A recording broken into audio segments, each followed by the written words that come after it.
नमस्कार, आप देख रहे हैं हमारी खास पेशकश। मैं हूं आपके साथ अक्षय। देश का लोकतंत्र इस देश की खूबसूरती का एक अभिन्न अंग है, जहां पर जनता के लिए और जनता द्वारा शासन के एक सूत्र पर चलते हुए हर एक नागरिक को समानता के साथ स्वेच्छा से जीने का अधिकार दिया जाता है। लोकतंत्र की आत्मा संविधान को कहा जाना अतिशयोक्ति नहीं होगा और इसी संविधान का प्रियम्बल यानी संविधान की प्रस्तावना भी समाज के हर व्यक्ति के लिए समता और न्याय की बात करता है। कानून हर समस्या के सही प्रारूप में समाधान के लिए मौजूद है, लेकिन सही जानकारी ना होने या फिर कानूनी पेचीदगियों के चलते एक हिस्सा सही समय पर न्याय हासिल करने में असमर्थ महसूस करता है। और इसी अंतर को खत्म करने के लिए इंडिया लीगल रिसर्च फाउंडेशन के इनिशिएटिव लीगल हेल्पलाइन में हम यहाँ पर मौजूद रहते हैं, आपकी हर कानूनी समस्या में आपकी सहायता के लिए। आज जिस विषय के साथ हम आए हैं वो चेक बाउंस से जुड़ा हुआ है। चेक बाउंस संबंधी क्या कानूनी प्रावधान है और उसके साथ ही अगर किसी भी तरह की कोई कानूनी समस्या आपके जहन में चल रही है तो भी आप हमारे साथ इस खास कार्यक्रम के माध्यम से जुड़ सकते हैं, अपना सवाल कर सकते हैं, जिसका वाजिब जवाब हम आप तक पहुंचाने की कोशिश करते हैं। विषय एक बार फिर बताते हैं, विषय हमारा चेक बाउंस से जुड़ा हुआ है। चेक बाउंस संबंधी कानूनी प्रावधान क्या कुछ कहते हैं, इससे जुड़ा कोई भी सवाल अगर आपके जहन में, साथ ही अगर किसी भी तरह की कोई कानूनी समस्या आपको परेशान कर रही है, कोई रास्ता आपको नजर नहीं आ रहा, तो भी आप हमारे साथ इस खास कार्यक्रम के माध्यम से जुड़ सकते हैं। फोन लाइन खुल चुकी हैं और टेलीविजन स्क्रीन पर जो नंबर फ्लैश हो रहे हैं, नंबर्स पर कॉल करके आप सीधा सवाल हम तक पहुंचा सकते हैं।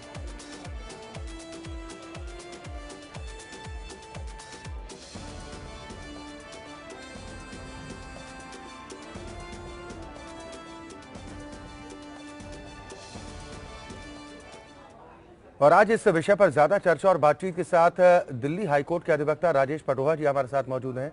राजेश जी, बहुत स्वागत है आपका। सबसे पहले कानूनी प्रक्रिया कि चेक बाउंस अगर होता है तो क्या लिमिटेशंस हैं, किस तरह से शिकायत करनी चाहिए, क्या वो तरीका है? देखिए, जो चेक बाउंस का जो मामले हैं उसमें सबसे ज़्यादा ध्यान योग्य जो देने वाली जो बातें हैं उसमें ये टेक्निकलिटीज़ हैं जिसका जो हमें बड़ा ध्यान रखना पड़ता है जी। वो ये है कि जो चेक है, चेक की जो डेट है उस डेट से 3 महीने के लिए वो वैलिड होता है वो चेक। और उस 3 महीने में जब आप उस चेक को जो अपने भुनाने के लिए जब आप उसको डालते हो बैंक में, तो जब वहाँ से इंटीमेशन आती है कि अगर चेक अगर आपका बाउंस होता है तो एक रिटर्न मेमो जो है बैंक द्वारा इशू किया जाता है और वो आपको इंटीमेट करता है कि जो आपने जो चेक जमा कराया था वो इस कारण से जो है बाउंस हो गया है। और उस इंटीमेशन की जो डेट से जो है आपको 30 दिन के अंदर जो है उसमें नोटिस देना होता है। और 30 दिन का जो आप नोटिस दोगे, जब नोटिस जो दूसरी पार्टी को मिलता है जिसने आपको चेक दिया था और जो चेक बाउंस हुआ है, और वो नोटिस रिसीव होने से 15 दिन का टाइम होता है। अगर वो आपको पैसे लौटा देता है तो बहुत अच्छी बात है, अन्यथा आपको जो है 16वां दिन जो है उससे पूरे 1 महीने का टाइम होता है। वो महीना जितने दिन का जो महीना है जब वो स्टार्ट होता है उसके हिसाब से होगा। वो 28 दिन का, 29 दिन का और 30 दिन का, 31 दिन का महीना हो सकता है वो। तो इन सब बारीकियों का बड़ा ध्यान रखना चाहिए हमें। और इसके अलावा चेक बाउंस होने के बाद आप एक तो ये मैं बात कर रहा था नेगोशिएबल इंस्ट्रूमेंट एक्ट के तहत, उसके अलावा आप सिविल में भी जो है सूट फॉर रिकवरी फाइल कर सकते हैं। उस पर नोटिस दे सकते हैं इंटीमेशन के बाद जो है कि आप मांग करें कि आपका जो चेक दिया था वो बाउंस हो गया है, आपने इतने पैसे देने हैं। इस तरीके से आप मांग कर सकते हैं इसके अंदर। चलिए, दिलेर सिंह जी पहले दर्शक हमारे साथ कैथल से जुड़ गए हैं।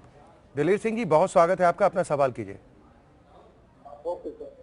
सर, बात ये है कि हमने जमीन बेचने के लिए करारनामा किया था लिखित में जी, और 20 लाख रुपए देने के रूप में लिए थे। खरीदार रजिस्ट्री करवाने नहीं आया 20 तारीख से जी। अब हमने तहसीलदार के सभी ने प्रार्थना पत्र दिया और हाजिरी लगवा दी थी। अब हमें आगे क्या क्या करना होगा सर, या घर बैठे रहें? बयाना जब्त करवाने के लिए कौन कौन सी कानूनी अड़चन आ सकती है? दिलेर सिंह जी, अभी दिक्कत क्या हो रही है? आपका सवाल ठीक ढंग से हम तक पहुंचा नहीं है। आपने कहा कि जमीन से जुड़ा मसला है, 20 लाख रुपए आप ले चुके हैं। आप सीधा सवाल रखिए, दिक्कत क्या हो रही है और किस तरह की सहायता चाहिए? दिक्कत ये है कि वो जो हमने 20 लाख रुपए ले रखा है जी, उसके बारे में आगे क्या करना होगा हमें?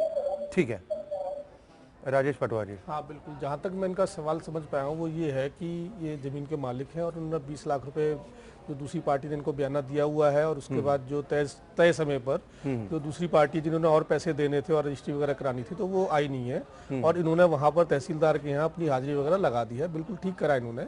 इससे आगे इनको जो है अब नोटिस देना होगा दूसरी पार्टी को कि जो बयाना देने के बाद नहीं आई है कि जी ऐसे ऐसे हमारे बीच में ये चीज़ें थी, और अब जो बयाना है वो हम आपका जो है वो जब्त कर रहे हैं, क्योंकि आप तयशुदा समय पर जो है आपने आके जो है अपना कॉन्ट्रैक्ट जो है पूरा नहीं निभाया है, और आप उनको लीगल नोटिस दें इसके अंदर। चलिए, बिल्कुल आप लीगल नोटिस दे सकते हैं दिलेर जी। जो उपाय आपको राजेश पटुहा जी ने बताया तो उससे निश्चित तौर पर आपको राहत ज़रूर मिलेगी। हम अपने दर्शकों से भी अपील कर रहे हैं कि अगर किसी भी तरह की कोई कानूनी अड़चन आपके जहन में है, कोई रास्ता आपको नज़र नहीं आ रहा, तो अब आपको परेशान होने की ज़रूरत बिल्कुल भी नहीं है। हम यहाँ पर मौजूद हैं आपकी निःशुल्क कानूनी सहायता के लिए। आज जिस विषय के साथ हम आए वो चेक बाउंस से संबंधित है कि चेक बाउंस से संबंधित क्या कानूनी प्रावधान है, इससे जुड़ा अगर आपका कोई सवाल है या फिर किसी भी तरह की कोई कानूनी अड़चन है तो भी आप हमारे साथ इस खास कार्यक्रम के माध्यम से जुड़ सकते हैं। आज हम चेक बाउंस से संबंधित कानूनी प्रावधान के बारे में जानकारी चाह रहे हैं।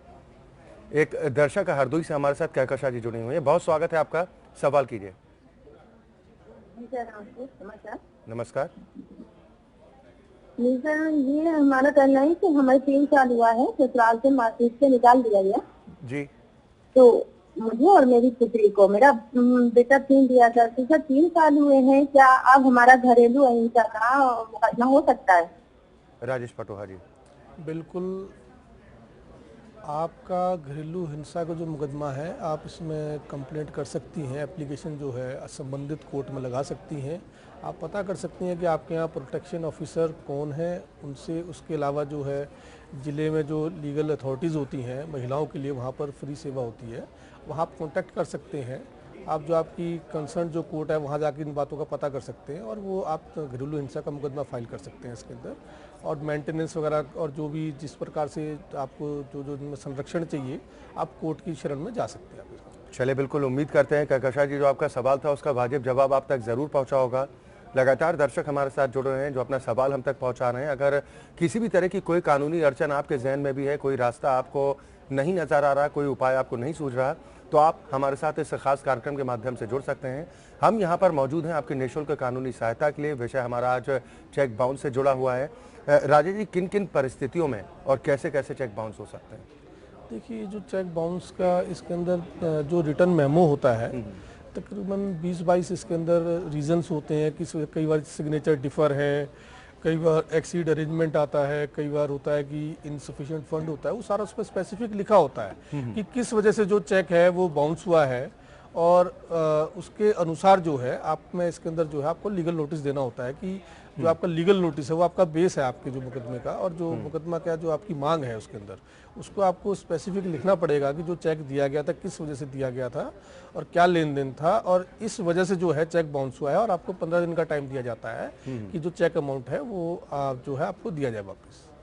चलिए, बिल्कुल एक और दर्शक कुलदीप सहारनपुर से हमारे साथ जुड़ गए, उनका भी सवाल ले लेते हैं। कुलदीप जी, बहुत स्वागत है आपका, अपना सवाल कीजिए। हेलो सर, नमस्कार। नमस्कार सर, मैं सहारनपुर से बात कर रहा हूँ, कुलदीप जी, सवाल रखिए। सर, मुझे जानकारी चाहिए थी। हमारा एक व्यक्ति था जो मकान के लिए उसने हमसे पैसे लिए थे जी। लगभग 77,000 रुपये। और सर अब वो गायब हो गया है तो हमें नहीं मिल पा रहा है, तो इसके लिए कानूनी कार्रवाई क्या हो सकती है सर? एफआईआर दर्ज करनी चाहिए राजेश पटुहा जी सीधे। बिल्कुल बिल्कुल सही कह रहे हैं आप। कंप्लेंट करें इसकी अपने जो इलाके का जो पुलिस स्टेशन है वहाँ पर, और उस पर जो है कानूनी कार्रवाई जरूर की जाएगी। कुलदीप, आप सबसे पहले जो आपका ये पूरा मसला है, आप कह रहे हैं कि धोखाधड़ी आपके साथ हुई है, तो सबसे पहले आप पुलिस केस कीजिए और उसके बाद फिर वकील के माध्यम से आगे की कानूनी कार्रवाई भी आप कर सकते हैं। फिलहाल बहुत शुक्रिया हमारे साथ जुड़ने के लिए। लगातार दर्शक हमारे साथ जुड़ रहे हैं। हमारा जो विषय आज का चेक बाउंस से संबंधित है, इसके अलावा भी अगर कोई कानूनी अड़चन आपके जहन में है तो भी आप हमारे साथ इस खास कार्यक्रम के माध्यम से जुड़ सकते हैं, अपना सीधा सवाल कर सकते हैं जिसका वाजिब जवाब हम आप तक पहुंचाने की कोशिश करते हैं। कंपनी चेक और एक व्यक्तिगत चेक, इनमें क्या डिफरेंसेस होता है? इनमें जो क्या मतलब जो मैं बताता हूँ, जो कंप्लेन करने का तरीका है वो सेम होता है? इसमें कई बार क्या होता है, अगर कंपनी ने जो चेक दिया है अगर वो बाउंस होता है तो कंपनी के जो डायरेक्टर्स हैं और कंपनी है उनको लीगल नोटिस देना बड़ा जरूरी है। और अगर लीगल नोटिस देने के बावजूद अगर पैसे नहीं आते हैं, जो मुकदमा दायर होगा, तो उसमें कंपनी को और उसके डायरेक्टर जो है, ऑथराइज सिग्नेटरी जो है, उन सबको जो है पार्टी बनाना बड़ा जरूरी है इसके अंदर। अन्यथा जो ये टेक्निकल डिफिकल्टी के चलते जो है मुकदमे कई बार आगे नहीं चल पाते। हमें इन सब बातों का बड़ा ध्यान देना चाहिए। और जो इंडिविजुअल है तो उसी को आप नोटिस देंगे और उसके खिलाफ आप मुकदमा फाइल करेंगे। ठीक है, नंद किशोर एक और दर्शक हमारे साथ बिहार के समस्तीपुर से जुड़ गए हैं। नंद किशोर जी, बहुत स्वागत है आपका, अपना सवाल कीजिए। जी प्रणाम सर।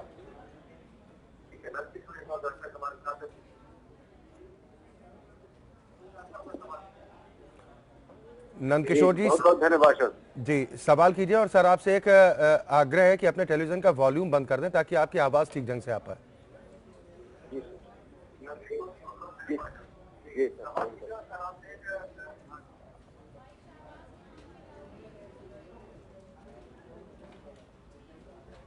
ये ऐसा है सर जी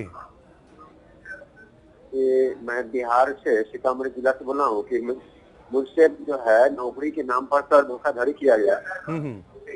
तो जी 50,000 रुपया लिया गया रेलवे में नौकरी के नाम पर, लेकिन नौकरी नहीं मिला सर।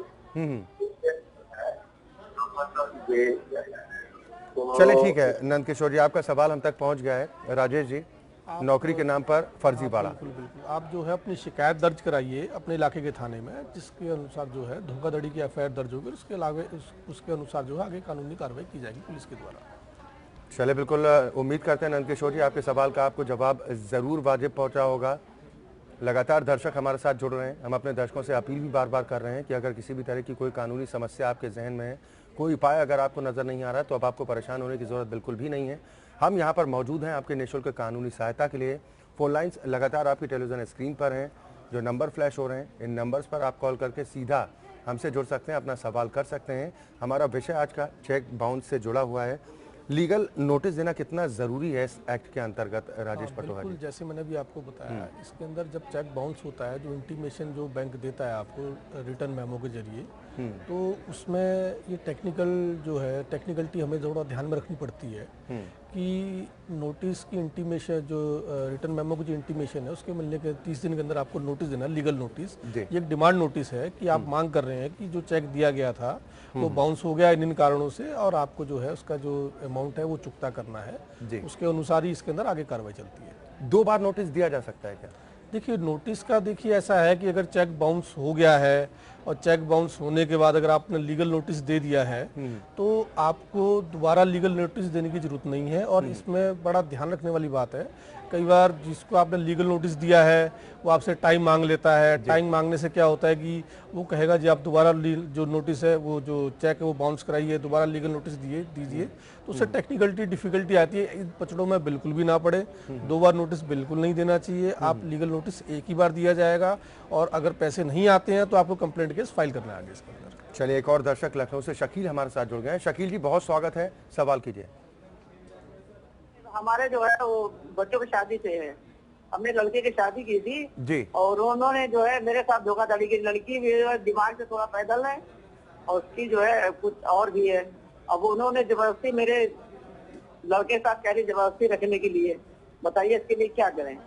राजेश जी, देखिए जो आप बता रहे हैं कि अब ये कई कारण हो सकते हैं। जो आपने शब्द यूज़ करा है वो किस तरह की बीमारी से पीड़ित है, उसको जानने के बाद ही इसके अंदर जो है आपको प्रॉपर तरीके से मैं सलाह दे पाऊंगा। अन्यथा आपको जो काम करना है वो यह, जो भी डॉक्यूमेंट है उसका अगर आपने इलाज कराया है उसका, जो आपकी वाइफ है, तो उसके आप नंबर स्क्रीन पे नंबर आ रहे हैं, एड्रेस आ रहा है, आप वहाँ भेजें और आपकी बिल्कुल इसके अंदर निःशुल्क कानूनी जो आपकी सहायता की जाएगी इसके अंदर। चलिए बिल्कुल, उम्मीद करते हैं आपके सवाल का वाजिब जवाब आपको मिला होगा। शकील जी, एक और दर्शक छत्तीसगढ़ से हमारे साथ जुड़ गए हैं। बहुत स्वागत है आपका, अपना सवाल कीजिए। बाबूलाल जी, आवाज मिल पा रही है? जी सर, नमस्ते सर। नमस्कार, सवाल कीजिए।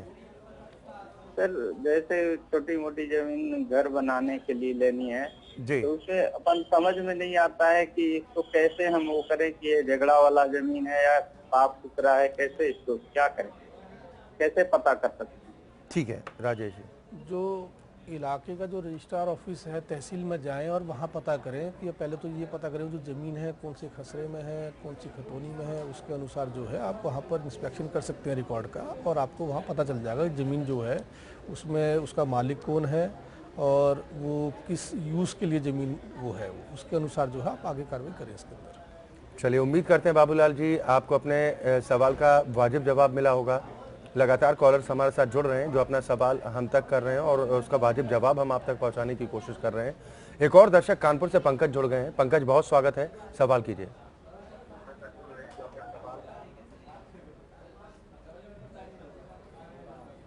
पंकज, आवाज मिल पा रही है? आपसे निवेदन भी है कि अपने टेलीविजन का वॉल्यूम बंद कर दें।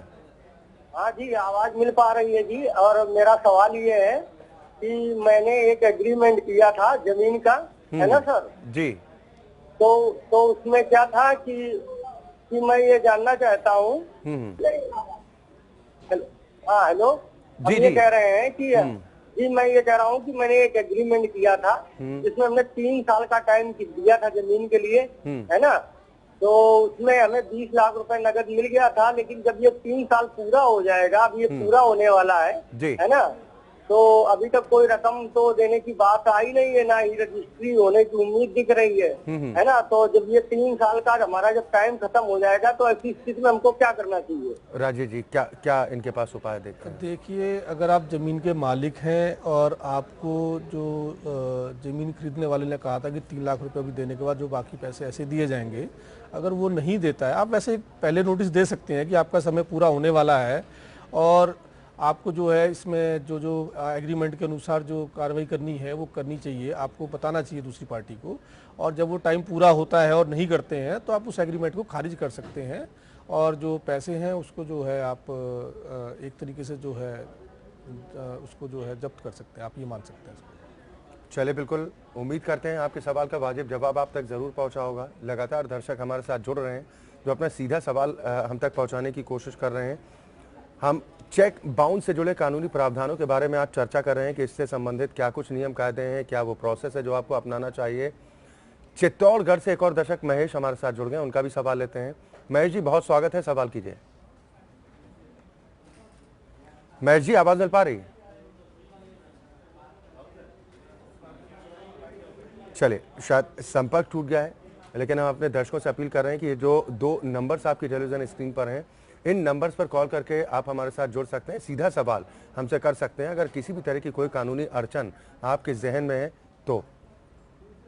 क्षेत्राधिकार कैसे राजेश जी तय होता है कि मान लीजिए कि कोई दिल्ली का रहने वाला शख्स है और किसी ने लखनऊ के किसी बंदे को व्यापारिक से जुड़ा हुआ कोई चेक दिया है, वो अगर बाउंस हो जाता है तो क्षेत्राधिकार किस हिसाब से तय होगा? बिल्कुल बिल्कुल, देखिए क्षेत्राधिकार जो है इसमें समय समय पर जो कानून में संशोधन होता रहा है इसमें, तो अब जो है जो लेटेस्ट जो है 2015 में जो हुआ है उसके अनुसार जो है जहाँ पर कंप्लेनेंट वो है जिसको चेक मिला है, जिसके नाम का वो चेक है, और जब वो अपने खाते में उस चेक को डालता है और जो बाउंस होके आता है तो कंप्लेनेंट का जो बैंक है, जहाँ पर बैंक है और जहाँ पर उस बैंक अकाउंट को मेंटेन करता है, ये 2 ध्यान देने वाली बातें हैं। जहाँ उसका बैंक है और जहाँ पर वो बैंक अकाउंट को मेंटेन करता है वो क्षेत्राधिकार होगा उसका, और उसके अनुसार ही जो है इलाका मजिस्ट्रेट के यहाँ कंप्लेंट दी जाएगी।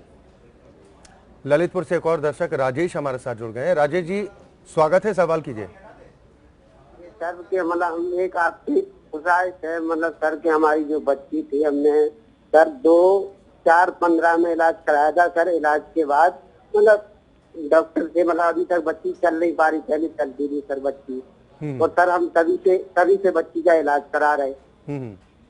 आप चाहते क्या? हाँ, तो ये सर वो पहले चलती थी सर बच्ची, अब चल नहीं पा रही डॉक्टर की वजह से। सर हमने इतना मतलब जितनी हमने क्षमता दी सर हमने उतना इलाज कराया है, हमारे यहाँ कोई सुनवाई नहीं है यहाँ। राजेश जी, देखिए, आपको जो है जिला मेडिकल फोरम जो है वहाँ पर पहले इसमें ओपिनियन लेना चाहिए और उसके बाद जो है इसमें उपभोक्ता जो अदालत है वहाँ आपको अप्रोच करना चाहिए और वहाँ पर आपके जो सुनवाई है वहाँ बिल्कुल प्रॉपर तरीके से होगी।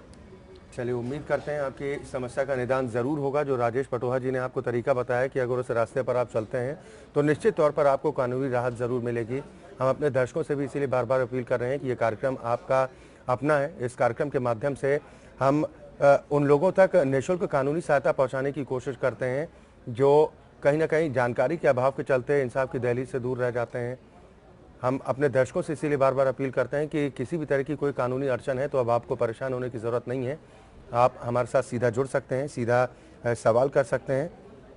आज जिस विषय के साथ हम आए थे वो चेक बाउंस से जुड़ा हुआ है। चेक बाउंस को कितना समय सीमा इस एक्ट में तय है कि कब तक मुकदमा पूरा खत्म हो जाएगा? क्योंकि लोगों के जहन में रहता है कि ज़्यादातर अगर कोई विवाद कोर्ट कचहरी तक पहुंचता है तो वो लंबा खिंच जाता है और बानगी के तौर पर लाखों केसेस हैं। देखिए, वैसे इस कानून में प्रावधान है कि जो भी इस तरह के जो केसेस हैं, मैं नेगोशिएबल इंस्ट्रूमेंट एक्ट की बात कर रहा हूँ, उसमें 6 महीने का टाइम दिया गया है कि इस तरह के जो मुकदमे हैं उनको 6 महीने में निपटारा किया जाए, मगर जिला अदालतों में, न्यायपालिका में जो जजेस की कमी के चलते थोड़ा टाइम ज़्यादा लगता है। मगर फिर भी जो है सरकार ने इसके अंदर कई फास्ट ट्रैक कोर्ट बनाई हैं और उसके अलावा जो है कोशिश की जाती रही है कि जल्द से जल्द ये मुकदमे जो हैं ये इनका निपटारा हो। और बाकी ये है कि इसमें समय लगता है, न्यायपालिका पर विश्वास रखें और 2-4 साल में ये मुकदमे हो जाते हैं ज़्यादा से ज़्यादा। चलिए, बिल्कुल, बहुत शुक्रिया राजेश जी हमारे साथ इस कार्यक्रम में जुड़ने के लिए और जो तमाम कॉलर्स हमारे साथ जुड़े थे उनके सवालों का वाजिब जवाब उन तक पहुंचाने के लिए। तो दरअसल कानून हर समस्या के सही समाधान में प्रारूप के लिए मौजूद है, लेकिन सही जानकारी न होने के चलते एक बड़ा हिस्सा इंसाफ की दहलीज से दूर रह जाता है और इसी अंतर को खत्म करने के लिए हम रोजाना यहाँ पर मौजूद रहते हैं एक नए विषय के साथ। फिलहाल आज हमारी खास पेशकश में इतना ही।